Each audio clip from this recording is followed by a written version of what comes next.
Praise the lord. ఆత్మీయ జీవితాన్ని బలపరచుట కొరకు ఒక చిన్న మాట మన బైబిల్లో చూసినట్లయితే మొదటి సమూయేలు గ్రంథం 3వ అధ్యాయం 19వ వచనంలో ఒక చక్కని మాట ఈ విధంగా వ్రాయబడి ఉంది. ఏమని అంటే, సమూయేలు పెద్దవాడు కాగా యెహోవా అతనికి తోడై ఉన్నందున అతని మాటలలో ఏదియూ తప్పిపోలేదు.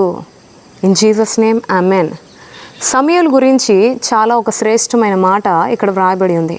సమూయేలు పెద్దవాడు కాగా యెహోవా అతనికి తోడై ఉన్నందున అతని మాటలలో ఏదియూ తప్పిపోలేదు. అంటే దానికి అర్థం ఏంటి అంటే, సమూయేలుకి దేవుడు ఏదైతే మాట్లాడాడో, సమూయేలు దేవుని మాటలు ఏవైతే పలికాడో ఆ ఒక్క మాట కూడా ప్రజల పక్షాన తప్పిపోకుండా ఉందంట.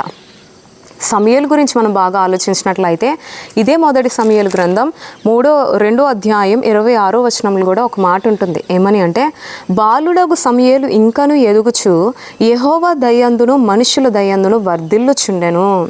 ఈ సమూయేలు అంట ఎదుగుతూ దేవుని దయందును మనుషుల దయందును వర్ధిల్లేవాడిగా ఉన్నాడంట.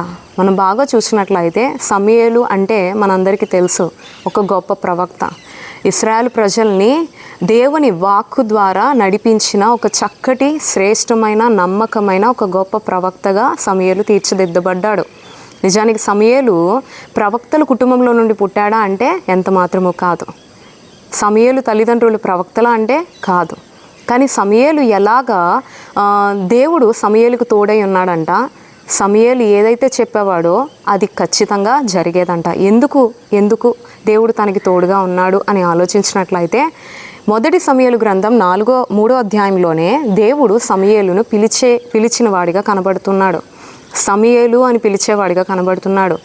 దేవుడు సమూయేలును పిలిచినప్పుడు ఒకసారి కాదు, 2 సార్లు కాదు, 3 సార్లు, ఎన్నిసార్లు పిలిచినప్పుడు దేవుని పిలుపుకు లోబడే వ్యక్తిగా సమూయేలు ఉన్నాడండి. సమూయేలు జీవిస్తున్నాడు.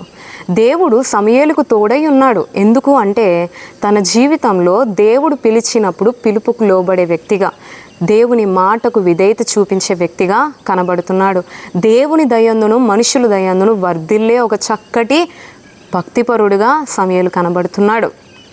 దీన్ని బట్టి మనం అర్థం చేసుకోవాల్సిన విషయం ఏంటి అంటే, దేవుడు నిన్ను పిలిచినప్పుడు, నా బిడ్డ నువ్వు ఈ విధంగా జీవించు, నా ప్రియమైన బిడ్డ నువ్వు పలానా మార్గంలో నడవద్దు అని దేవుడు నీకు ఏదైతే చెప్తాడో, నిన్ను పిలిచినప్పుడు నువ్వు పలికే వ్యక్తిగా, దేవునికి విధేయత చూపించే వ్యక్తిగా ఉన్నట్లయితే దేవుడు సమూయేలుకి ఎలాగైతే తోడుగా ఉన్నాడో నీకు తోడుగా ఉంటాడు.